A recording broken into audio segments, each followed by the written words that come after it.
Hello, hello, hello. Sorry, I'm a couple of minutes late. My fur baby is being bratty. Yes, she's my therapist, but she's being bratty. um, so yeah, nothing's changed. Still waiting for the good old landlord to text me and wonder what the heck's going on, when I'm gonna pay her, that kind of thing. But that being said, um, should you come into my channel or watch my stream, I am not monetized yet. Hopefully that will happen sometime in the future. I don't know, a year, 5 years from now, whenever. In lieu of that, because I can't get super stickers or have memberships or monetize my channel, I do have, if you have Venmo, Cash App, PayPal abilities, I do have that in my channel and in my YouTube. I'm considering doing a GoFundMe. I've had very little experience with it. Never for me personally, because I just don't know that many people. I mean, I know a lot of people. I just don't have a lot of close confidants or friends or community, because usually I live to work, I work to eat, I eat and sleep and work and work and work. But anyway, and I don't make friends with very many people that I work with. That's just not a pretty thing. So anywho, oh, hello, DJ. Thank you to be listening. You might hear me kissing on my dog. um, anywho, I wanted to talk about, the mental strength and the emotional strength, which I've been talking about for a few days, and it's what prompted me. I very well could have started my lives talking about van life and SPTV, because those are the two communities I follow the most. But I don't know as much about van life as the people that I follow in those communities, and I don't know as much about anti-Scientology, ex-Scientology, and that type of thing. I've put out some videos, educational, because I'm educating myself, and I'm not really into the drama. I mean, I watch the drama. It's getting annoying, turning me off to some creators, which I don't like, because if I'm watching them, I'm watching them for a reason. But I think that it gets out of hand. Now, I will say that I saw the same thing happen in the ex Jehovah Witness online community, and I'll talk a little bit about that in a minute, in addressing mental and emotional stability in the midst of struggling. My current struggle is unemployment. So when I decided to show my face and go live and not just rely on my little shorts and my little educational videos to try and delve more into what I care about and what's close to my heart, um, it's like, okay, well, what do I know the most about right now? Well, unemployment and the struggles, um, of trying to get assistance while being unemployed, and the struggles of looking for a job in this internet-based society that we have. And by the way, hi, Cora's making an appearance and, taking over. Um, for example, I was looking back at my emails. I applied for rental assistance with the state of Idaho. I'm not talking to you, Cora. I'm not talking to you, honey. Um, I applied with them middle of May, and I got a thing saying that I met the qualifications for assistance, but that I would be put on put on a wait list, and I would hear back when my name got to the top of the wait list, and still have not heard anything. So I, you know, I was planning ahead in terms of, I was starting to get behind on my bills, not nearly as bad as I am now, but I knew that I needed help then. Not as much as I need it now, but I needed help then. And I couldn't imagine. I'm like, oh my God, I'm a single woman who's struggling, coming to the end of my employment, not being able to find a job. What if I was a flippin' single mother or father of 5 kids, you know, um, with a car payment and a house payment, and, in a similar situation, but had so much more to lose, and not have state agencies be that responsive. I mean, maybe they do. Maybe I'm a white label name. Maybe because I don't have dependents, I'm further down on the way. Maybe there's a rating system, and I've been through that when I was younger, and I was briefly out of work and went to the state of Florida for benefits for food stamps because I had a baby, a toddler, and I was out of work for a few weeks, and somebody said, "Well, go get some food stamps until you find next job," because I lived in a very rural community, and pretty much the lady at the facility, family services, whatever it was, she referred to me as white label name, um, in terms of they weren't going to help me as much as the person beside me that had, again, 5 kids and blah blah blah, and had been on state benefits for months or years or whatever. I had only been out of work a couple of weeks, so they were pretty much like, we're going to try to help you. And I ended up getting denied services because I had a vehicle, which counted as income. And essentially, I would need to sell my vehicle, in which case I wouldn't have been able to drive the 20 or 30 miles away to find a job because there were no jobs in the little tiny town that I lived in. So I'm used to the whole white label name thing. Um, so maybe that's what comes into play, but it's really scary, that I'm struggling with the mental and emotional distress of what I'm going through, but in the lack of having community resources and state resources that have the level of funds or the level of at least responsiveness, um, is kind of disconcerting. It makes me feel more fear and anxiety, not just for myself, but for people that are in deeper than me. I mean, I would hate. I mean, I'm just me. you know, I can't imagine having dependents and more bills and all that kind. I got 2002 Dodge Grand Caravan that's paid off. I don't have big vehicle bills and all that kind of stuff. Oh, there's the one car payment that I have. That's Yeah, I forgot about I have my new one. I let my son use it. Um, but, anyway, I was just thinking about the what it was in my driveway, but yeah, that car payment's under 300 a month, so, and is, an issue. I got everything else taken care of but my house and my car. But anyway, let's get past that. Let's move on to the mental and emotional stuff. So yeah, I was thinking, oh man, if I'm going through this, other people have to be going through my struggles. So that's what I'll talk about on my live YouTubes because that's what I'm experiencing and that's what I know about, aside from snotty little black labs that want to, take over the camera and hog my lap and act like children. Um, that's what I can talk about. Um, so earlier I had mentioned some of my inspirations in terms of initially starting the channel, not the live portion of it, but the channels. And I mentioned Natalie and Reese, um, and gosh, Oh No Nora and Liz Ferris. And I kind of wanted to share a couple of the other people that really inspire me. Um, and it's Susie at But First Coffee and Marilyn. It's coffee, Colts, and something. Crochet. I don't know. I'm gonna have to look it up. I had it pulled up on my iPad, and the iPad's in my kitchen. But Marilyn and Susie are amazing. Susie is. I feel like she's.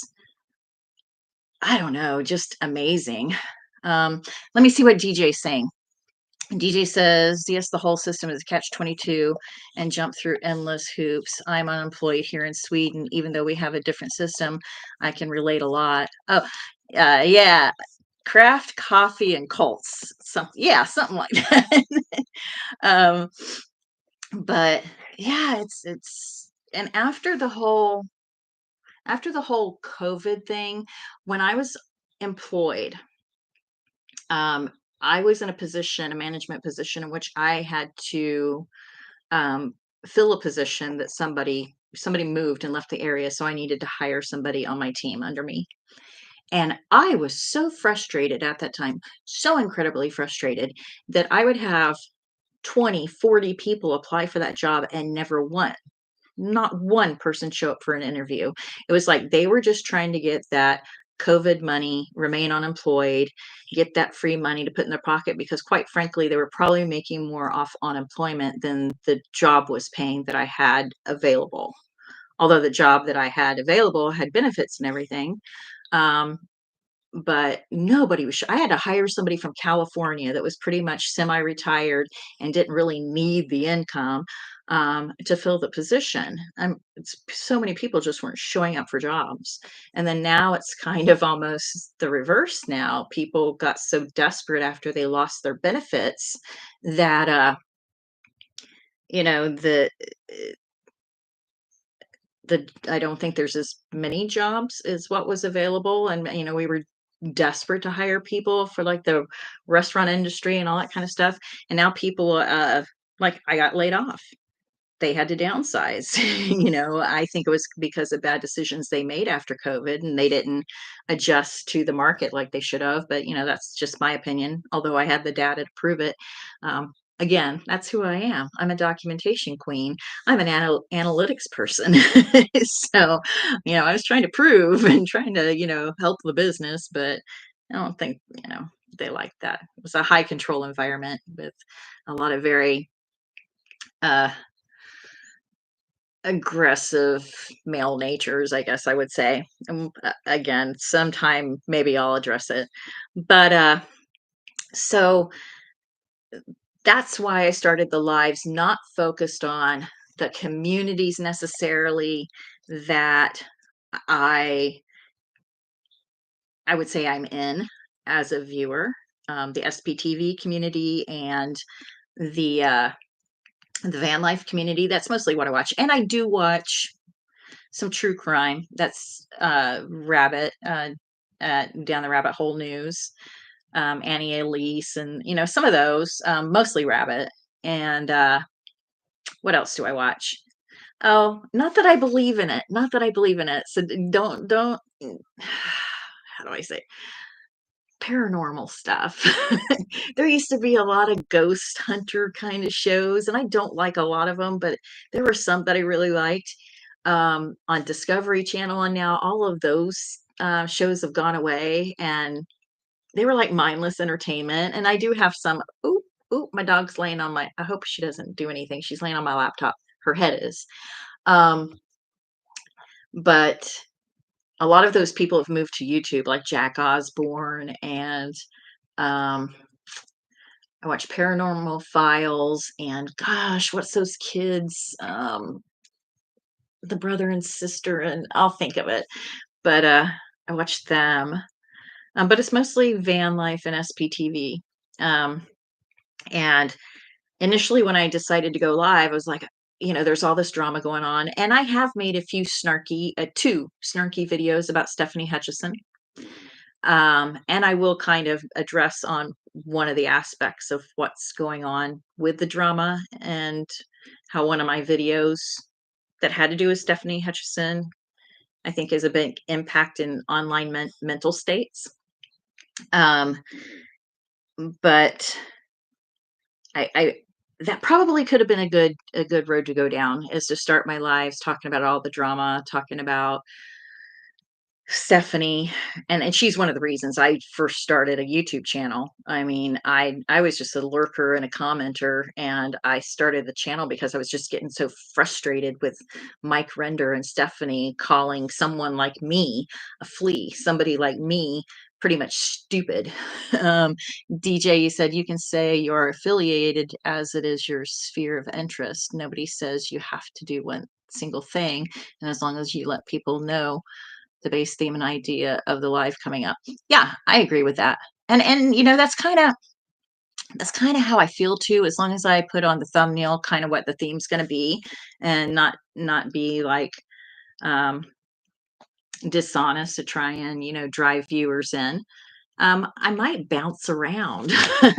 um, I do intend to do some van life. I want to start building out do a no build on my 2002 Dodge Grand Caravan. Um, it's not in great shape. I was starting to put some money into it and fix it up before I got laid off, and there's several things I want to do to it. But I think once I get those things done, primarily next thing is back brakes. But I'm going to start like part time, doing some van life kind of camping and kayaking and stuff like that, in the van, because eventually I do want to be a full time vehicle dweller. I want to, and I'm not going to be one of those that will travel all over the place, and just constantly be on the road. But there's a certain future view I have of it that I'll share at another time. Um, you keep more viewers if you build up a reputation of no drama and no clickbait. Really, drama drama lovers are the ones that, one night stands. You never know when they come back. That's true. That's true. And but you know what? And I that's the way I feel. I have promised myself going into this, because when I thought about it and I thought about all the drama, and I'm gonna try and not name names. I think, anybody that's in those same communities is gonna know who I'm talking about. Um, if I would have gotten overly involved in any of that stuff, and I did spout off some opinions in Susie's chat today because it just burns me up sometimes. Um, but I probably would have gotten a lot of viewers real fast, but they would have, if I would have started with the drama and would have really spoke out and called him out by name. But really, Stephanie Hutchison's really my main target. She's just so stupid. Anyway, and I shouldn't say she's stupid. She's probably really smart and playing the whole negative conspiracy theory, crazy nutcase just to drive viewers and readership and get the whole other side of the community to, fan base her. But so she might be brilliant, um, but I can't stand her. Uh, but I probably could have gotten into all that because I do have very passionate feelings, about what's going on, and sometimes I do get I do get my biscuits burnt, as Marilyn would say. Um, and I probably could have ramped up some views and probably could have, said some controversial things that maybe would have got me on somebody's channel mouthing off about something. But very quickly, people would have gotten bored with me because that's not how I live my life. I'm a very private and introverted person for the most part, very analytical, and um, I just I want to say routine based individual. I don't, challenge any norms. You said I've even written parody songs about Steph, but she is sadly very misled and off her rockers. She needs a lot of professional help. She's being used by nefarious people. Very true. But let me ask you. I'm gonna deviate from where my mind was going since we're talking about Stephanie. Um, so I did kind of a goodbye Stephanie video that was kind of snarky and sarcastic. Um, and then recently I did an online disinhibition video about how, and I used her as a case of how she used to be seen very highly, as a person that could write valuable content, and now is just in her own, personal vendetta and attacking people. And so my mind has gone back and forth between, is she so caught up in her own mind of how things work and who's feeding her information that the screen prevents her from looking at things realistically? And if she's a real journalist or sees herself as a real journalist, does she, because she's behind a screen and not having to see, um, her victims or her targets, I should say her targets because they're not victims, so to speak. But she doesn't see her target standing in front of her. Maybe she's a very nice person, but the screen hides. She hides behind the screen and presents this perverse, mean, you know, unintelligent, emotional person, or is she mentally unstable? Or is she brilliant and using the negativity and the chaos to just get more clout? I guess I would go three ways on that. Um, Two of those are very well, no, all of them are mental emotional issues. You say she has really fallen into a dark rabbit hole, and I do honestly think a lot of her information comes from certain sources. She has got tunnel vision and probably is manipulated and used. That's probably very true. She gets information from, I'm sure there's one or two people that were probably thinking the same names, and she thinks they're experts and they know more than anybody else, and so she sees that as reliable news, reliable information. And I do apologize for my dog. This is going to be, I've already warned you guys, she's like a toddler and she's jealous of my laptop. But if she used to be a reliable content provider, I can't say. I don't know. But apparently there has been this opinion of her that she was a reliable content provider. I've only seen crappy stuff she wrote about Mike Render's daughter that's still in Scientology, which was mean and uncalled for. But um, does she not vet her resources, I guess? Or does she just worship the opinions of her source providers so much so that she doesn't question what they say? I mean, that's just so poor decision making on that part, to actually put something in writing that is attacking verbally and being accusatory of people in a way that can never be taken back. I don't care if she deletes every post she's ever made, somebody's got screenshots of that stuff out there. That's just very divisive and dangerous, and I don't know. So she'll always be my target. There's She's the reason I started my channel to begin with and started making some videos and actually have a couple dedicated to her. Um, and I'll make some more. I will, because and she probably loves that. Um, but in terms of the rest of the community, um, yeah, I'm not getting rest. I'm not. And the reason that I do that to her is because it's to me, it's just fun. With the other drama that's going on in the community, that's not fun. That's breaking up friendships and relationships and causing a lot of trauma. So that's not fun. I'm not going to get involved in that. um, DJ, the way I sense it, I may be wrong. She seems to look for validation and encouragement, and I sense a Jeanne d'Arc complex.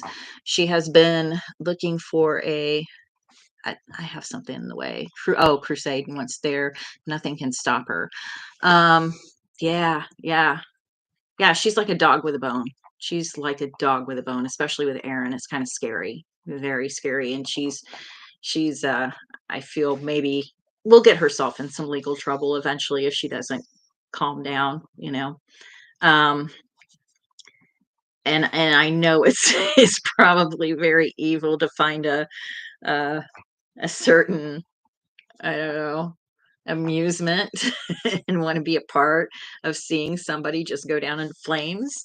And I almost hope she doesn't go down in flames, because then who would who would replace her? um I don't know. uh Yeah, she'll it amuses me too. There's just so much to just get my teeth in and just wanna write about or do videos about. And yeah, and since I'm learning more about videos and doing lives and stuff like that, instead of doing those little educational videos or snarky videos with, some help from AIs, I might get a little personal, might get a little more inventive since I'm learning more about the space. And yeah, but I'm not going to do it with the other drama makers and the other stuff that's going on.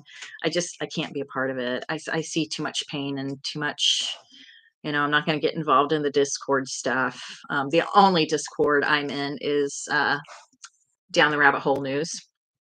And she treats her Discord pretty much like she treats her YouTube. Is that, and I love that she says it. She says, this is my house. These are my rules. And she allows a certain amount of freedom of speech, but that she doesn't tolerate disrespect. And I appreciate that. Um, and I understand why some of the creators want to give voice to people, so that their stories can be shared, but at the same time, it just keeps it going. And for me, all right, whoever watches this later, DJ, you can tell me. And before I ask you this, you said, I recall a comedian saying about a political new media, truth and facts be damned. We feel and want the truth, and what we need it to be. Yeah, yeah. I was going to ask you and any other viewers, um, when it comes to giving airtime, giving video time, um, especially because you can kick somebody out of the chat or you can just ignore them or whatever. But when I'm watching a content creator and they put up somebody that's creating drama, um, or being controversial, my my thought is, okay, I'm going to use the protester analogy. When you have a naysayer or somebody that's creating drama on the protester front, if that drama is not directly related to Scientology and it's a interpersonal, intra or interpersonal issue between two people involved in the protesting, or use of YouTube creators. If it's two YouTube creators, that have an argument, a disagreement with one another, and it has absolutely nothing to do with Scientology or the subject at hand, why are you giving them a voice? You're actually adding to it. I mean, why do we need to know the truth? The truth of these arguments, the truth of these disagreements are not my business. Those two people need to get on the phone and talk it out or ignore one another. Now, I think it was Joel McCoy that said in Susie's chat, we don't have to be friends. We don't have to like one another. That's how I feel. And a lot of the drama that goes on between the creators, between the protesters, is personal drama. Aside from the potentially illegal allegations that have come out here in the last couple days regarding one creator, ex-Scientologist, most of the other drama has been very personal, very, very specifically related to an event, a personal accusation. Well, I wasn't there. I wasn't a part of that conversation. I wasn't a part of those. That's between you and them. And if there's a legality involved, that's between you, them, and the police. It's not my business, and I don't like it being made my business. Even though I like many of the creators who brought those people on, I just get cringy. I'm like, this is not furthering the mission, the cause, the momentum of who the real target is. This is deviating into very soap opera-ish content. And yeah, it probably drives views, like we talked about earlier. Negativity and criticism and conspiracy theories are going to drive a lot of people there. But like DJ said, it's going to be a one night stand. When you don't have another trauma drama, soap opera to fill your next thumbnail, are they going to click on it, and are they going to be there for you? So that's a challenge I have. I just wish we wouldn't give voice to the, I'm going to use the word petty, but some of it's not petty. Because again, if it becomes a legal issue, those two people need to maybe get the law involved. But those type of disputes that don't have anything to do with the overall content, mission, focus on what the community is about. Um, to me, it's just adding, you know, it's just adding it more drama. Let me see what you have to say. It isn't a bit about tribal thinking, and some people can't accept noise in the ranks. Personal issues should be handled in private unless it is criminal. I agree, completely agree. That is a whole other thing, especially if a creator has some kind of friendship or knows one better than the other. It is easy to get sucked into a fight, even being dragged in unwillingly. Agreed. Oh my God. And I feel like I'm being dragged in unwillingly. I mean,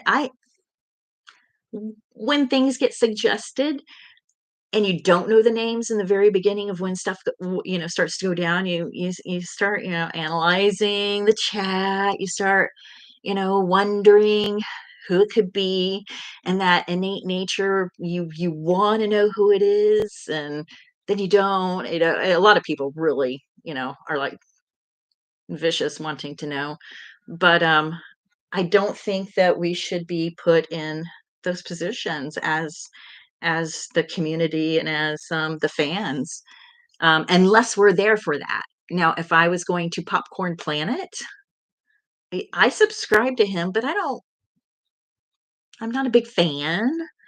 Um, he just comes out with, entertainment news pretty quickly. Um, I'm not saying I love him or like him or hate him, but I look at Popcorn Planet for a very particular drama, field, exaggerated view on entertainment and actors and all that kind of stuff. So that's what I expect from him. But from the creators in the SPTV environment, the anti-Scientology environment, the ex-Jehovah Witness environment, the van lifer community, I don't go watch them to watch them attack one another or bring people on their channels to attack one another. That's what I'm not there for that, you know. Um, DJ, it is that Gosper rubberneck gene that activates in many of us. To be curious is one thing, but people should respect others' privacy better. But drama and strong emotion sells big. Absolutely. Absolutely. What was it? Wasn't there a commercial in like the 70s or something? Tell one person, that person tells another person, and that tells. Well, it doesn't apply to good news. It doesn't apply to, I've been in customer service for decades, and anytime we get a bad survey score from a customer or something like that, especially new people, new employees that would come into the customer service arena would be so personally insulted or, just sad and filled with, attack to their ego and their pride and their knowledge and their skill set. But I would have to explain to them, that's one of how many hundred people you've talked to. You take this, you learn from it, what you did wrong or right in that particular instance, but you're not really ever going to hear back from the people that loved you. You're hardly ever going to get a survey that um, for the most part, there are people that fill out good surveys, but not as many as should. I will say, from a customer service standpoint, people that are happy and don't tend to interact that much after the event. People that are unhappy will. They will. And like you said, the tribe, that gene kicks in, and we're like, what? All right, tell me more. Tell me more. you know, I'm not immune to that. I'm not. I'm so not immune to that. Um, but there's a certain part of the cliff where you go down, and I don't like being on that precipice with the creator and with the event. I would like nothing better than for everyone to just concentrate on Stephanie, the real enemy, and the Church of Scientology. Leave everybody else alone. Let them all handle their their inter strifes with one another, and that type of thing. But um, applying that to mental health. My mental health with my struggling with my unemployment.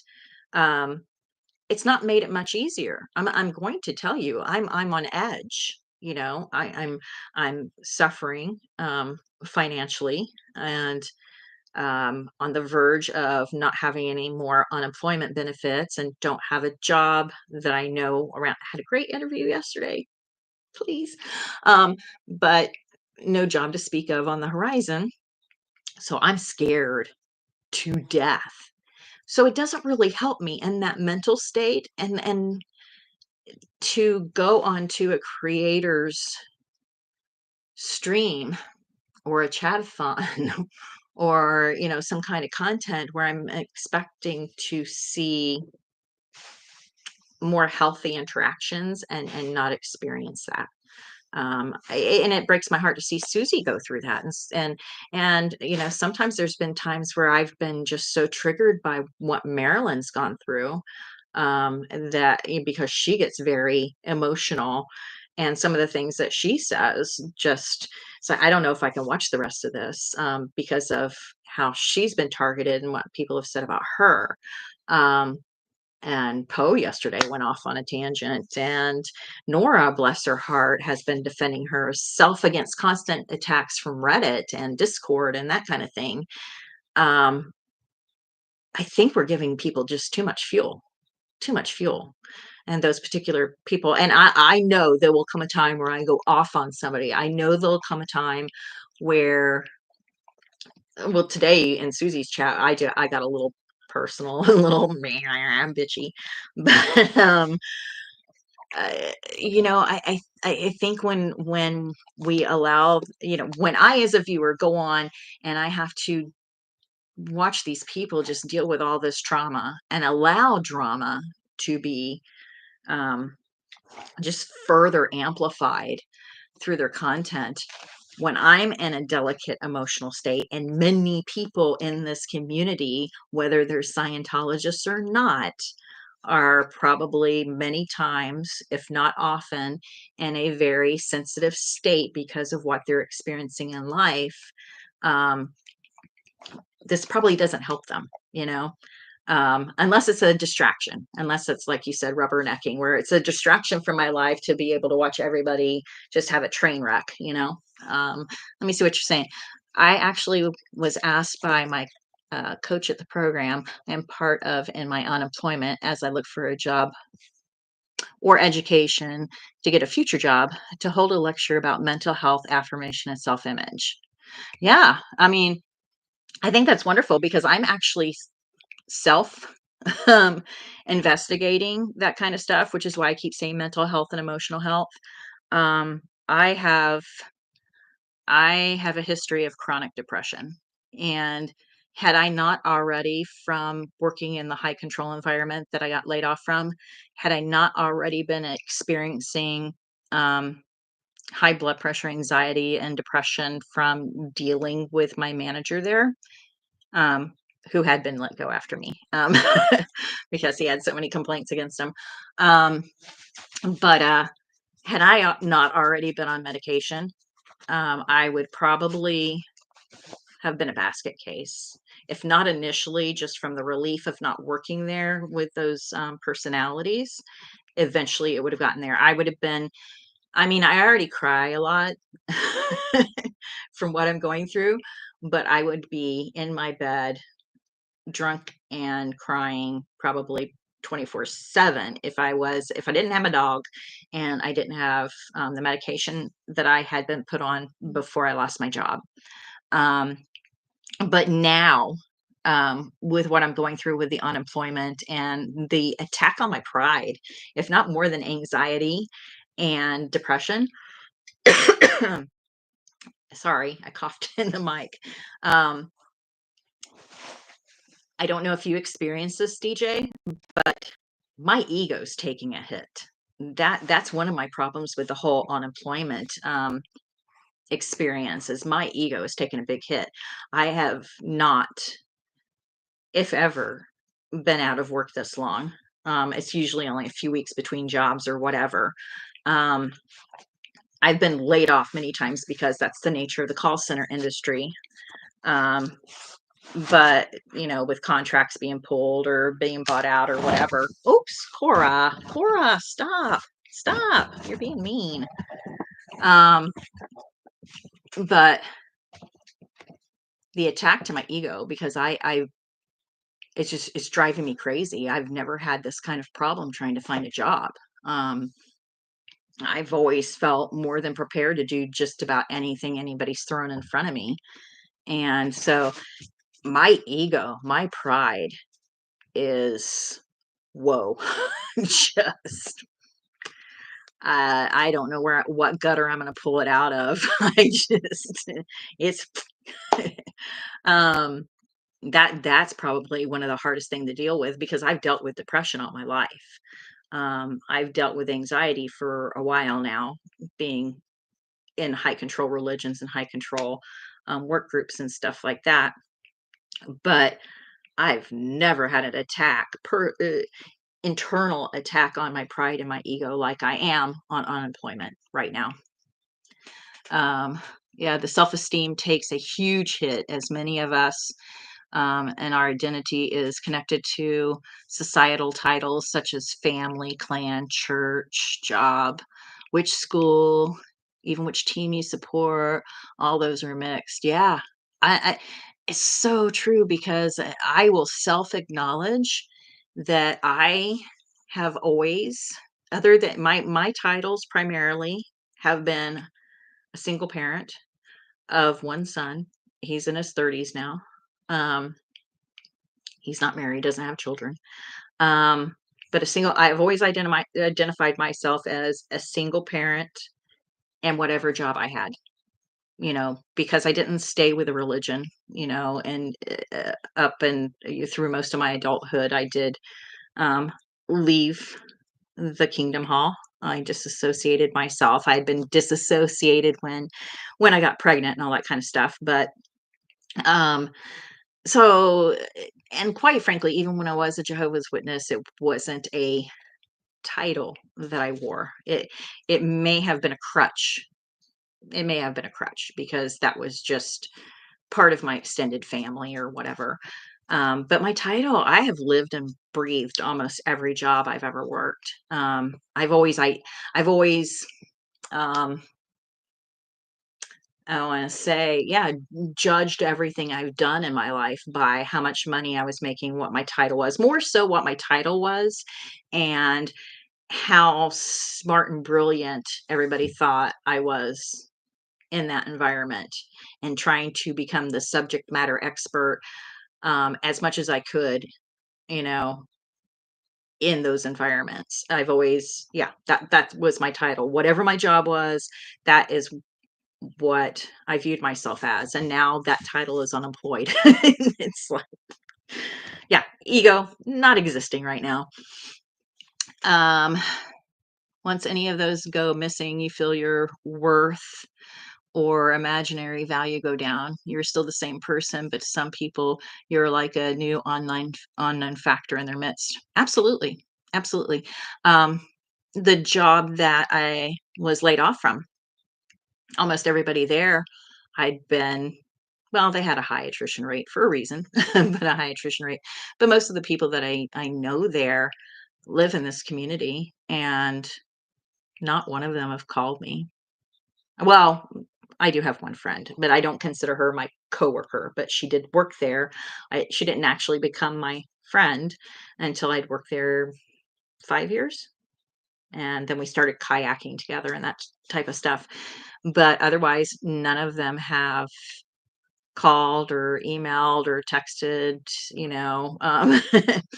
uh, but so I am an unknown factor in their midst, and what makes it worse is my son works there, and quite frankly, I got him the job there and taught him to do many of the things that he's doing now, but being the mom that I am, um, if it would have been anybody else, I would have probably fought my layoff, um, but I knew if I fought my layoff and tried to accuse them of any kind of discriminatory practices, which there are some discriminatory practices which I have communicated to the local ACLU. Um, I'm not going to go into details, but there's been a few things I've reported. I don't know if any of them will go forward, but I kind of kept my mouth shut as much as possible because I didn't want to negatively impact my son's future at that business, if that makes sense, being the mom that I am. Um, and he took advantage of it. He immediately went and asked for a raise and got one.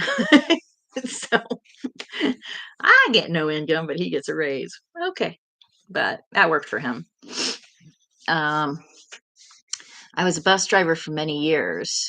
Uh, Too many I was simply referred to as that, just a bus driver. All other skills and interests were less of an interest to them. Remember, people like to label you out of comfort or laziness. Yep, too true, too true. And I think one of the things that kind of hurt me, and I made a, not so much recently, but very much in my past.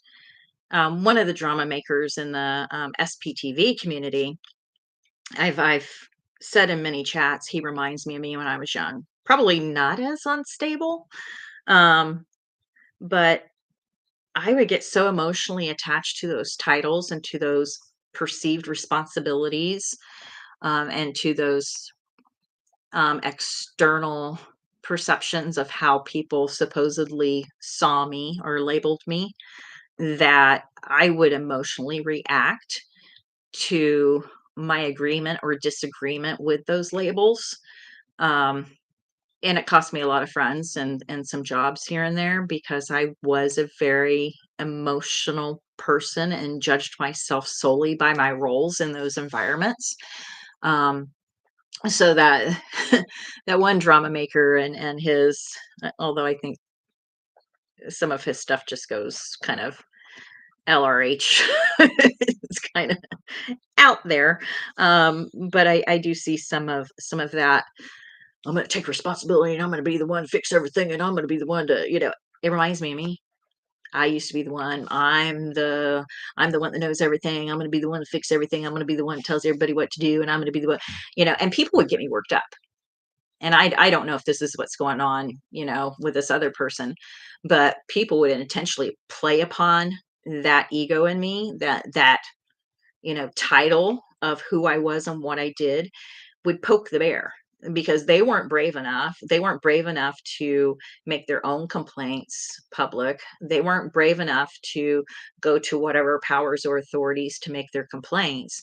But they knew if they could say the right things to me, then I would be the one to take on that banner. I would be the one to take on that fight.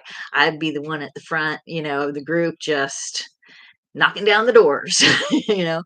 So I can see a very young, immature, egocentric mentality in that because I lived that. I experienced that. That was me, but maybe not to such an extreme, you know, degree.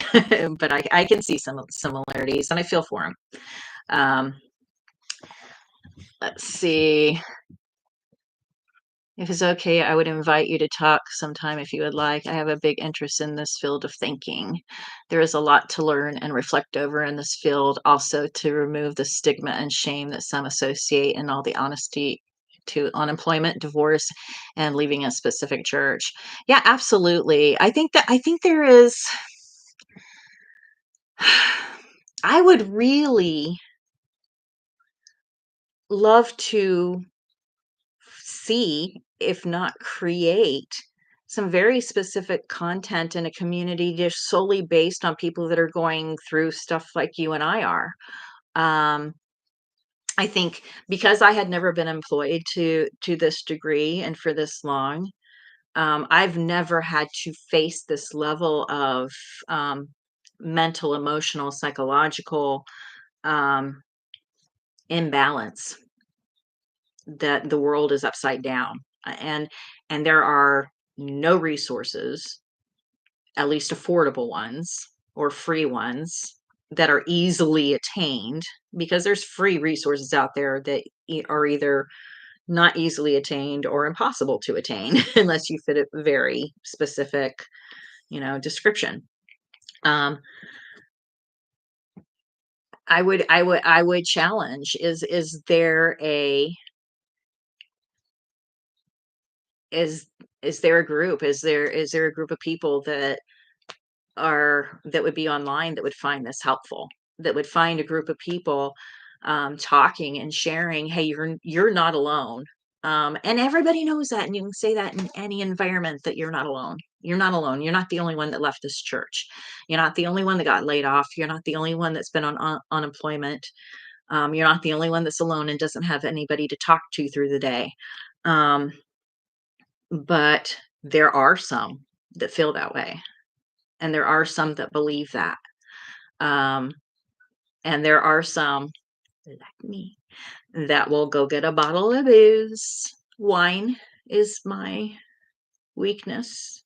Um, Wine specifically is my red herring, and will, if I had the money, just cry and drink, or not even cry, just ignore the fact that everything's blowing up around me and just watch some TV. Just binge watch something or some YouTube or whatever.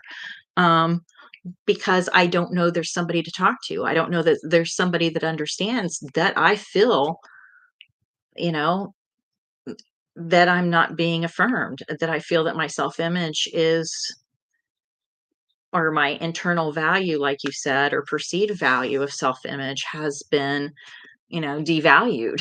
um, I mean, there's so much that goes into it that I was never experienced at, and I have never experienced to this degree, and it's because of this experience, you know, and the stigma that goes into being unemployed, along with the stigma of not admitting that it's hurting you internally, emotionally, mentally, psychologically.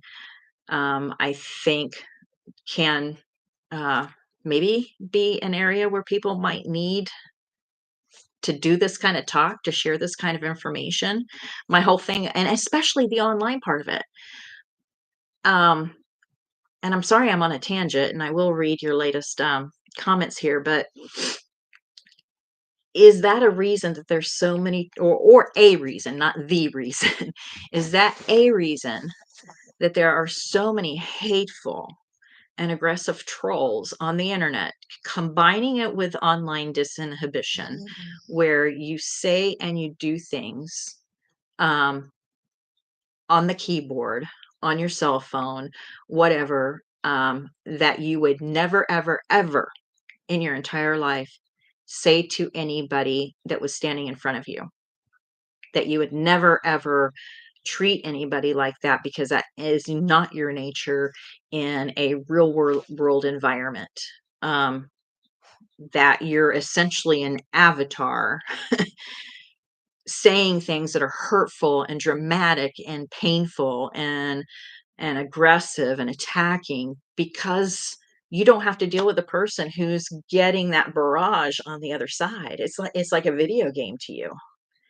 Could that be part of the problem, that there are so many trolls and there are so many aggressors out there, and the reason why we shouldn't acknowledge them and give them the fuel for the fire?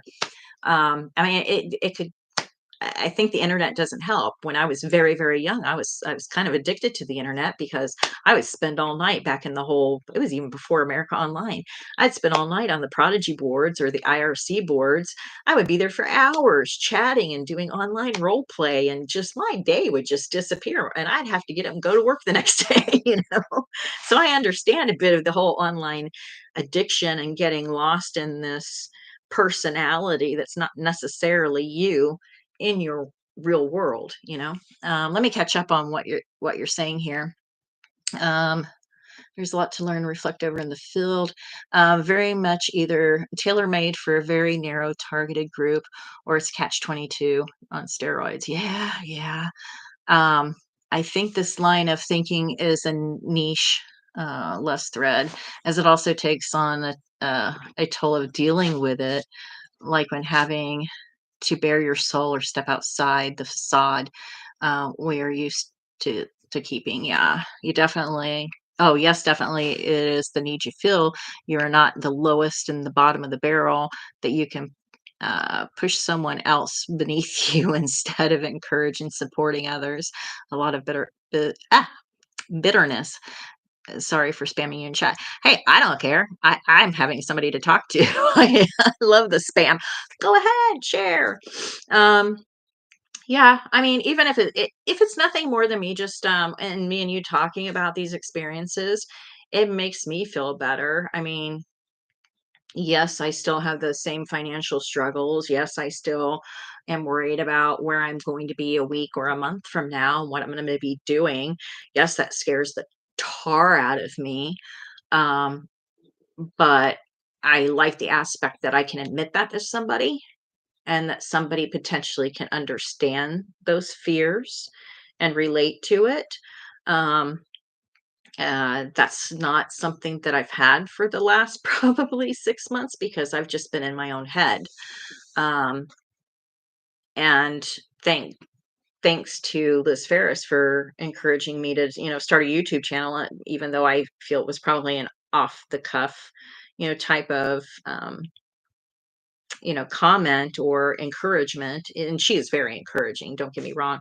Um, but it did give me another direction to focus some of that anxiety. Um, and the fact that, hey, Sarah, hello, hello.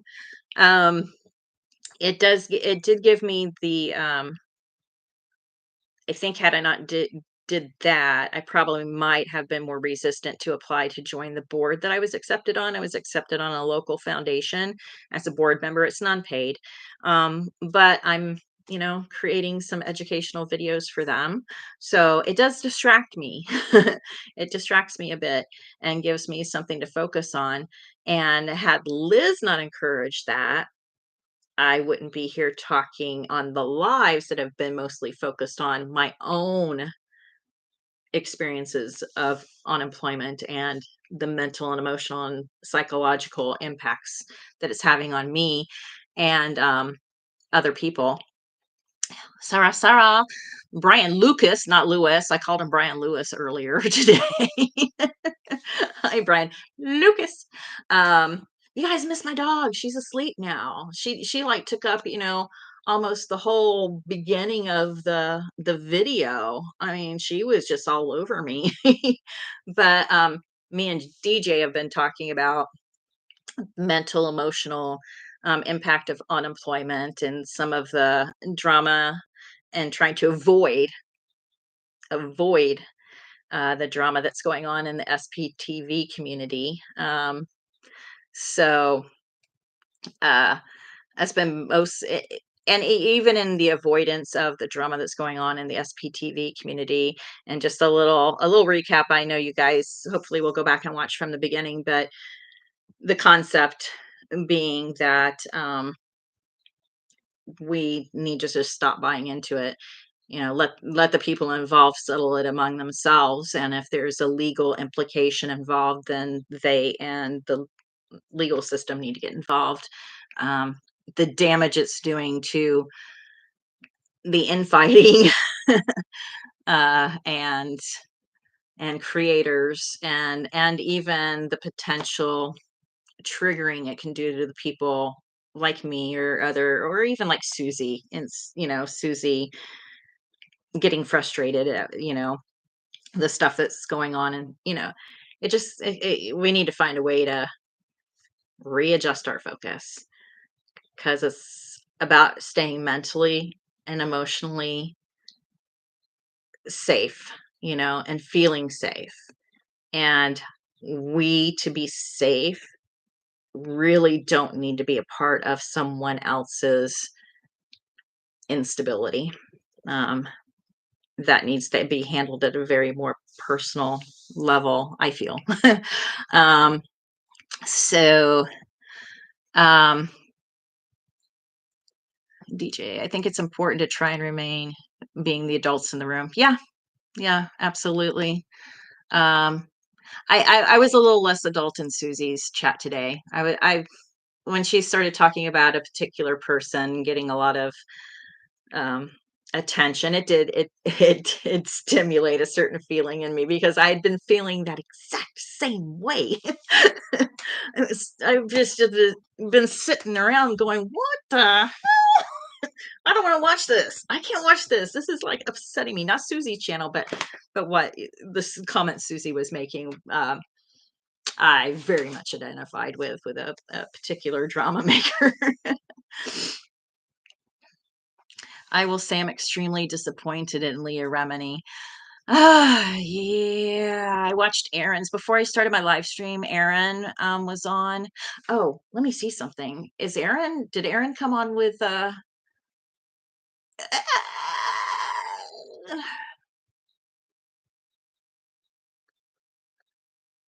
did Aaron already do his thing with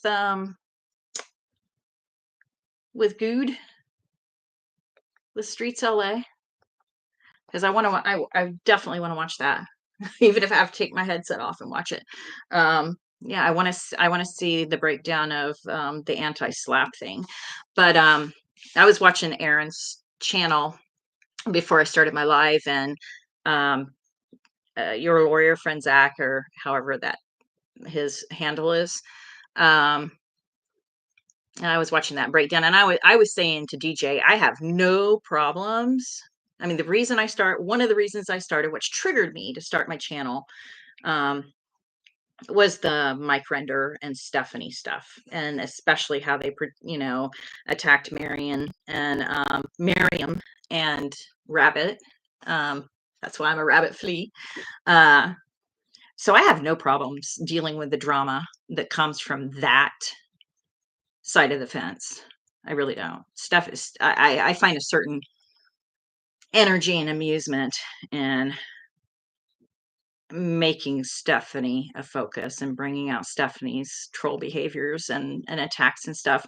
And that is probably going to, I don't know if my content will include anything about Leah or not. It probably would. I don't know. I don't know. But yeah, Stephanie's definitely a focus for me. I've done 2 videos that have Stephanie as a subject in them. But I think I'm going to do more because she just won't stop. But I won't get involved in any of the other drama that's very specific to the SPTV protesters and that type of thing. Um, it kind of gets out of hand at a certain level.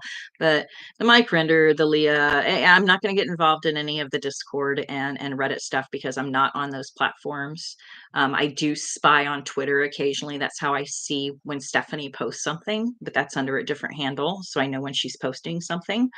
But yeah, it's going to be interesting with the involvement that Leah has. It was kind of, I really expected when all this stuff came out with the Stephanie stuff that Aaron was going to say Mike Render was behind it all. But when everything was broken down and that name didn't come out of his mouth and that all the dots led to Leah, I was kind of like, what?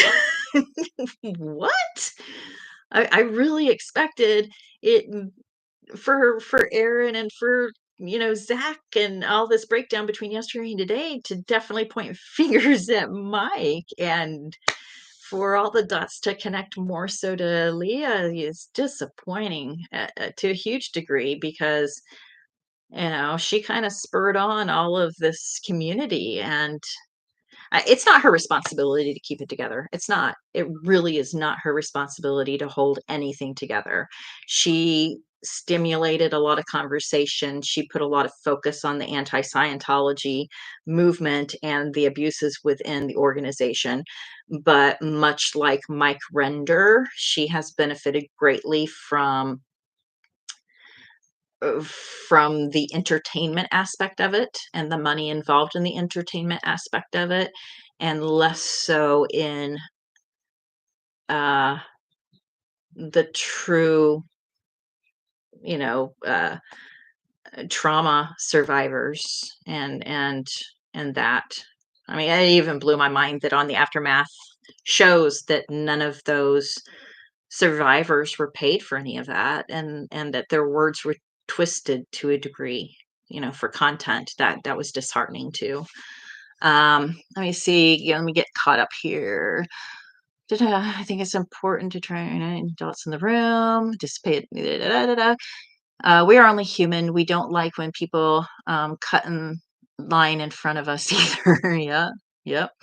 I don't know. Just got back from walking my dog. Oh yeah. Speaking of dog, mine's asleep. Um, let's see. So much to keep track of. Needs 72 hours per day. That's why Natalie's awesome.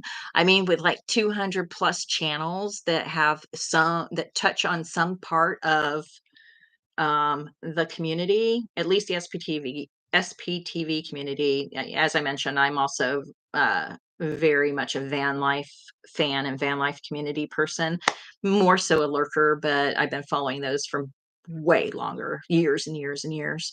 Um, but in terms of the SPTV community and all the creators and more, there's going to be more. I mean, we're all understanding that we can get together and talk and share information and learn from one another. So, I mean, I'm late to the game, very late to the game, but I learned so much from all of you, and I learned so much from being even a lurker in the chats, or actively communicating in the chats, or just watching the YouTubes. Um, but Natalie, oh my goodness, if her channel did not exist, if she didn't start doing it as a daily recap, if that wasn't her thing and nobody else was doing it, I would be like, I'd be going insane. I wouldn't know what to do. I mean, there are even times, and accuse me of being an addict to some degree. There are even times, quite often, that I have my iPad over here on one channel, my laptop here, and my TV going here. And then if I'm cooking, I'll have my cell phone over here, and I'll take my iPad in the kitchen, and I might have 4 different YouTube channels going. Or if I really like the creator, the YouTube creator, regardless of which environment that they're in, whether it's van life or SPTV or whatever, and I want them to get better analytics in their algorithm, I'll put all 4 devices on their channel. So that's why it cracks me up sometimes when people are like, "There's 120 people in chat and there's only 60 likes." I'm like, yeah, I'm in on 4 devices. I can only like one time. It only lets me push like one time. So if I really wanted to benefit people, I might have to create other channels and watch that same content under another name so I can like multiple times. I might have to do that just to help my peeps out. Um, that's why I log in with both channels. I might have to do that. I do. I Yeah, because I do have maybe 4 from moving around so much Gmail accounts. And no, I'm not a baby reindeer that uses them for all kinds of stalking crap. This is when I lived in Broken Arrow, in Oklahoma. I have Broken Arrow Edie at gmail.com. And that's my oldest email address. So that's where most of my spam goes to that I use the most. And then I lived in Hayden, Idaho at one point when I was doing some consulting work. So it was Hayden Edie at gmail.com. And then I moved here eventually. And that's Kellogg Edgar at gmail.com. So now you know my first and last name, and now you can stalk me. Um, but oh, and don't I have another one? Do I have another one? Is there another one that I use that I had to create for something that I don't look at? Oh, the one for this one. I had created a rabbit flea at Gmail, and somebody tagged me, or Google shut it down and said I was violating something. And so I created a Yahoo one for email specific to rabbit flea. So yeah, I'm not a stalker, but I could, with at least 3 of those Gmails, I would imagine, start channels and stalk on different devices. I said stalk. I don't mean stalk. I mean admire on different devices so that I can hit thumbs up on each one of those. Okay. All right. My brain's going. My brain's going. See what happens when we all get together. Let's see.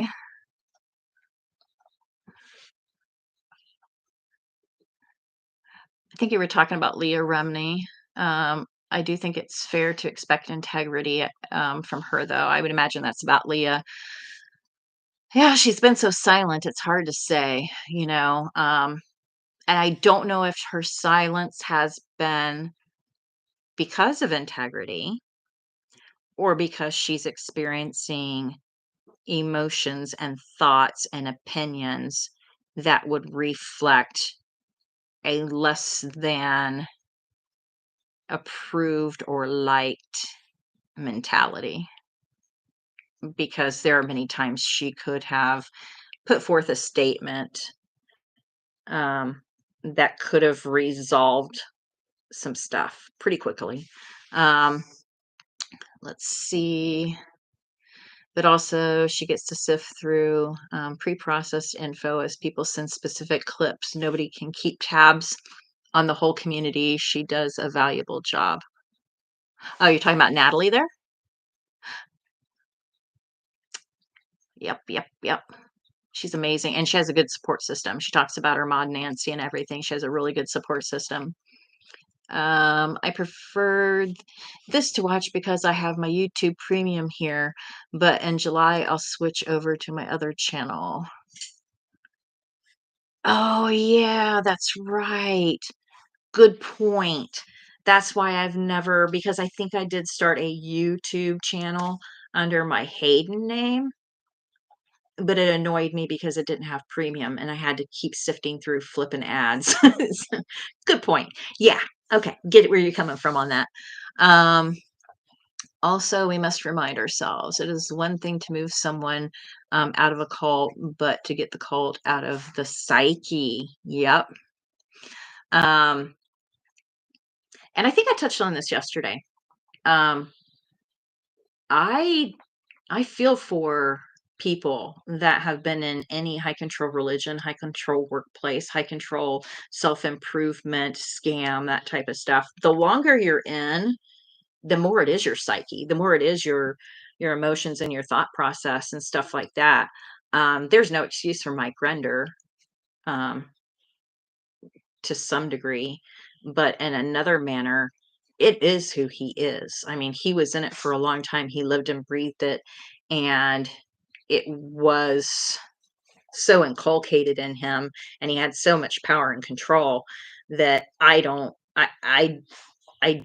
see where it would be impossible for him to separate unless he goes to therapy and talks it through with somebody. I don't know where his mind would separate before and after Scientology when all of those thought processes have been him and have been inculcated in him for such a long time. And I'll say this because even though I say I'm not a Jehovah's Witness, I'm a third generation Jehovah's Witness, not involved in it anymore. But so much inculcated in me, um, in terms of the expectations of my behavior, the expectations of what I would have done in life, um, that it's telling to me personally that I am more ready to fight Scientology and to say negative things about Scientology and attack Scientology's belief system than it is for me to attack and share experiences of being a Jehovah's Witness. It's because up until I started watching Scientology channels, I just thought I was raised in a religion. I just thought that I was not good enough for them, or that they didn't fit what I needed or whatever. I did not realize that part of my damage, so to speak, is because of those belief systems and because of what I was taught and what was inculcated into my brain. and what I believed for decades and decades and decades, and what and how I saw other people and the religion behave. You know, um, so it's very interesting when I look at somebody like Leah or Mike that were raised and spent decades in a belief system to, how they separate those parts of their brain, because I'm having a hard time separating it. I'm having a hard time. I think I came out in one of my videos and admitted I had a blood transfusion, and that's completely against Jehovah's belief system. And this was many, many years ago. And I was very, very, very sick, very sick. The doctor was even surprised that I was functioning. I was so sick, my counts were so low that I had to have a blood transfusion, and I never admitted it. And the only person who knew about it was my son. Um, and even though I was not practicing Jehovah Witness at the time, I wouldn't tell anybody because of the fear in me, the violation of the Bible principles and what I was raised to believe. Um, so it's I can talk about Scientology and learn about Scientology all day and say how crazy it is, but it's hurtful inside me to know that, I said to my son, God, and I almost brought him up in the Kingdom Hall. Um, and he is a teenager, just pushed back so bad. And not bad in a bad way, that I got onto him, bad in a good way, that he showed me that some of the expectations and some of the things that they were saying were unacceptable, and that I was okay with him not having a part of it, you know. Um, so yeah, I told him one day, I'm like, oh my God, I've been watching all this Scientology stuff, and I think I think the witnesses might be kind of cult-like, or at least high control. I think I might have been raised in a cult. And he's like, you think? You know, he had had enough experience only up until his teens to say, you think? um, so yeah, it's crazy. Let me get caught up here. Let's see. She's been in a cult and a celebrity since she was a child. That makes her out of touch on a couple of levels. Yep, yep. If you remember the films The Butterfly Effect, I remember that vaguely. I think it freaked me out, and I'm scared to watch it. I can't remember what freaked me out about it. The changes of things cause changes to his brain. Trauma indoctrination does inflict scars in soul and brain. Maybe that's why I freaked out and didn't want to watch it again. I'm gonna have to rewatch that. I remember watching it. I remember it vaguely, and it's just one of those movies that I'm scared to watch again. I don't know why. And not like an Event Horizon scared. Event Horizon is scary on a totally different demonistic level. Um, but yeah, I'm gonna have to check into that and remind myself the full storyline. Um, Sarah, yes, it causes skewed perspective and lack of understanding. And that's totally okay. You can both relate and yet be somewhat unbiased about Scientology. Oh, DJ, interesting that you would reference a movie starring Scientology. Jason Ashton Kutcher, that's right. He was in it. Okay, okay. I'm glad you got a transfusion. It may have saved, it definitely saved my life. Pretty damn sure it saved my life. I don't, well, okay, here's the thing. Um, could they have given me synthetic blood expanders? Did they have them at the hospital? Were there other treatment options that are told to you as a Jehovah's Witness that you should be um, demanding from your healthcare professionals? And by the way, my mascara is because I was crying earlier. um, I can see where it's all black. Um, Anywho, could the hospital have had those treatments available? I honestly didn't ask. I didn't. Um, they said that's what I needed, and I said, do it. Um, and wow, did I feel good. I don't know if they gave me the blood of a crack addict or what, but within 24 hours, I felt like I was Superman or Supergirl. That was the best I'd felt in flippin' years. So, I don't know what that blood donor had, but it was good. Um, yeah, it was more the fear afterwards. The fear was not even the blood transfusion itself because I had already moved away from the belief system as a whole. It was the judgment and fear of previous friends and family member finding out I had violated that belief. Because in my mind, I had already come to the belief that if there was a God that would um, judge me for trying to save my life as a good-hearted person and didn't value me as a good-hearted person, um, and value me as, a person who worshiped him because I got a blood transfusion, then that wasn't a God I wanted to serve. I had already made that up in my mind because I had seen very critical things happen to other people for not taking blood. Um, so that in my mind I had already settled on. That was kind of one of my split aparts from organized religion beliefs of God in my head to a more spiritualistic, or I shouldn't say spiritualistic, but spiritual person.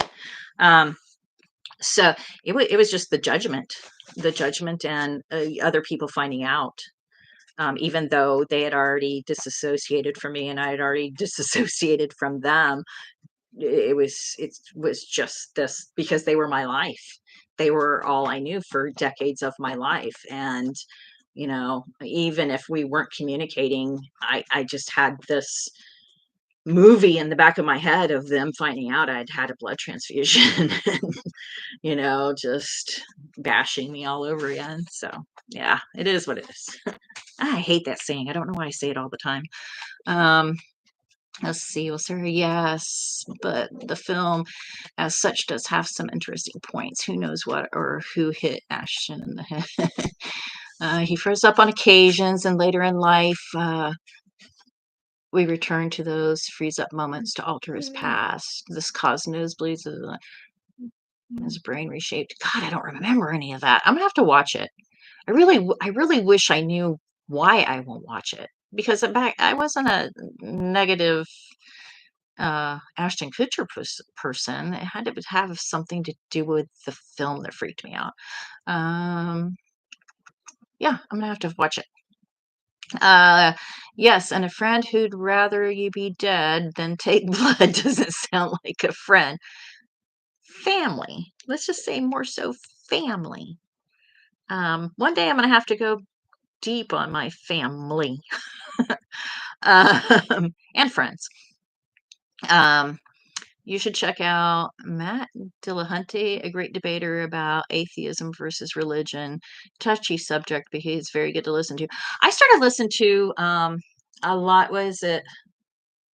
I'm gonna have to get a list of the channels I'm subscribed to. I want to say it's Myth something. But I've been watching and some of the other interviewers that have yeah, I'm gonna have to get a list together because right now my brain is hurting because my glasses are hurting the back of my ears. But I've been watching a lot of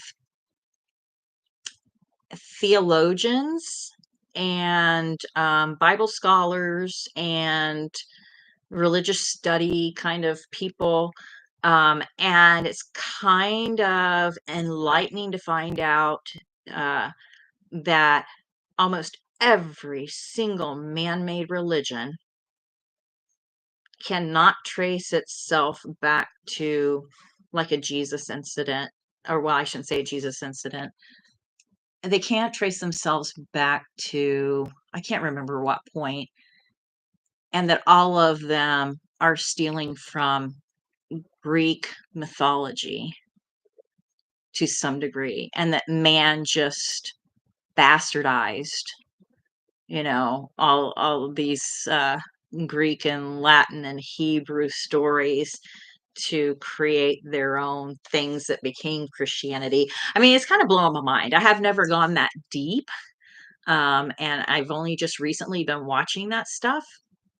Um, and it almost makes me want to learn the Greek religion and start reading all this Greek philosophy because when you watch these people and they break it down and you're like, "What? What do you mean?" You know, that Jesus was really so and so in such and such writings, and that, you know, the name Jehovah is this and that, and you know, it traces all the way back to Greek gods, and what? But yeah, it's kind of breaking my brain to some degree, um, and it's making me. I've been more open minded about religion in the last maybe 20 years of my life. Um, I can't title myself as either an atheist or agnostic. But I'm definitely against organized religions. When I talk about my struggles with speaking negatively about the religion I was involved in and having a hard time breaking those selves apart internally. Um, One of the things I will say is that I will never be another Christian organized religion member ever, because I think that every organized religion is some high control group or cult, just by nature. Yeah, I know I can't be a part of, and which hurts me in the position that I'm in, because if I was a member of, well, no, the Kingdom Hall never helps anybody, but if I was a member of a Catholic church, then their Catholic charities would help me more so than somebody on the street. If I was a member of the Salvation Army, then Salvation Army would help me more so than somebody that's just coming in off the street and getting a bag of groceries. If I was a member of the local, I don't know, non-denominational church, then that congregation would probably be helping me out and, you know, contributing to my Cash App or my Venmo, or, you know, bringing me groceries or doing this or doing that. If I was a member of a church or a religion, um, and Kingdom Hall never helped anybody. They don't have those. Yeah, no, we'll get into that another day. Um, I probably wouldn't be hurting as badly, but I can't go there. You know, I just can't do it. I can't do it. I'm would love to say that I'm selfish enough to take advantage of a group like that and not believe in them, but I can't do it. Um, Agnostic is okay in my book. Yep. Like one extremely evangelical woman said, if English was good enough for Jesus, it is good enough for me. Curtain drop. I'm a recovering JW. uh, I grew up Presbyterian and Methodist, which is about as low control as you can get.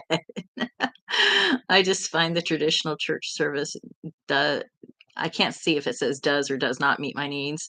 Um, you know, one of the most exciting church services I've gone to was, I lived in this real rural community in Florida, in Indian River County, Florida. And, you know, our town was so tiny, so tiny. It was called Fellsmere. And, you know, the rich people from the south end of the county called it Smells Queer. Um, um, but I, a couple of my best friends that I grew up with were from the, as you called it in Fellsmere, they called it the colored town.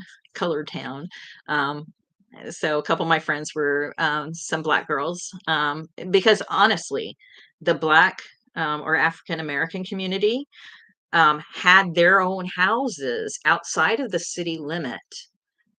I don't think any anybody at that time that was not Caucasian lived inside the city limits. I think it was mostly Caucasians that lived inside the city limits. There might have been a Hispanic or two. And eventually, by the time I left, it became like 80% Hispanic. The black community, they called it Colored Town. I'm not trying to be mean, but that was what they called it. Um, we're on the outskirts of town too. My best friends live there.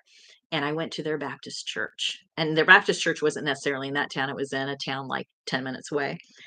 And so, first of all, It was very exciting because, it was, mostly African American congregation. I was one of the only white people in the church, and they're, digging, standing up and digging a hole to wipe all their sins off in, and they had a preacher's going around healing people, and he comes to me, and at that time, I was a practicing Jehovah's Witness.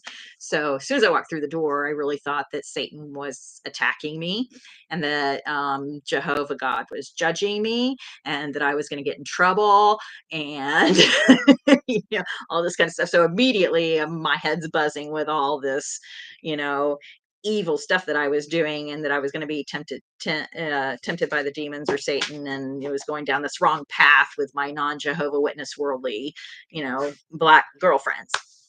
Um, and then when the preacher comes up and he's gonna heal me, I had like literal panic attack and was like backing up. I'm like, no, no, no, no, no, no, I don't need heal. I don't need heal. I'm like freaking out. But it was fun. I was scared to death because I was just, Jehovah was going to not be happy with me. um, let's see, what do you say? The youth here in Sweden realized that the Kingdom Hall in Swedish was an anagram for something way ruder. So guess what happened to the sign letters? Oh, did they end up in other places spelling something different? I have realized why we do need a middleman. Most often, it is a man telling you how and why, and it always somehow aligns with their personal opinions when not agreeing. You are persist or evil. Yep, yep, yep, yep. Um, now, one of the other outside Kingdom Hall experiences that I had was when I was working, traveling back and forth to Salt Lake City, and I went to see the Mormon Tabernacle Choir at the temple. That was actually amazingly beautiful. I was like tear filled. I mean, I was tears at their voices, at the beauty of the temple, at all of the love of the Mormons around me. I mean, but Jehovah Witnesses are like that too. If they see somebody they don't know, they just want to come and love and meet you, and get you all recruited. you know. But yeah, that was beautiful. That was actually a very beautiful experience going to the Mormon Tabernacle Choir, or to the temple and seeing them. Uh, Rabbit Flea, I'm originally from Florida. That's cool that you had that experience. Are you familiar with the author Zora Neale Hurston? She wrote Their Eyes Watching about her black hometown. I'm gonna have to check into that. I have not heard of that book or that author. I will have to. Where are you originally from in Florida? Um, I'm originally from a town called Fellsmere. It's just south of. It's kind of like in the middle of between Vero Beach and Palm Bay or Melbourne, um, in Indian River County, where I shouldn't say all, but the most popular named Indian River citrus comes from. So that's where I'm originally from. But yes, yes, yes. Actually, gosh, we've been on here for a long time. I'm gonna have to go make dinner here shortly. Lawrence Krauss and Richard Dawkins are two very good scholars for you to check out. Those names sound very familiar. I wonder if they've been on some of the shows that I've watched. Hmm. Yeah. Well, I'll tell you what. I still have not gotten a text from my landlord. Amazingly so. Maybe she's drawing up my 30-day vacate notice. I don't know. So that's why I've been laughing and not crying, because she hasn't. Oh, wait a minute. There is a text button here. Let me see what it says. Whew, not from her. It's from my son. Whew. So she, no threats from the landlord. She might be drawing up the papers and just not telling me. Um, so I'll probably, I hate to tell you guys this, but this has been very um, therapeutic for me. Very therapeutic to actually, and now I see why people do it. I shouldn't have waited so long to do it.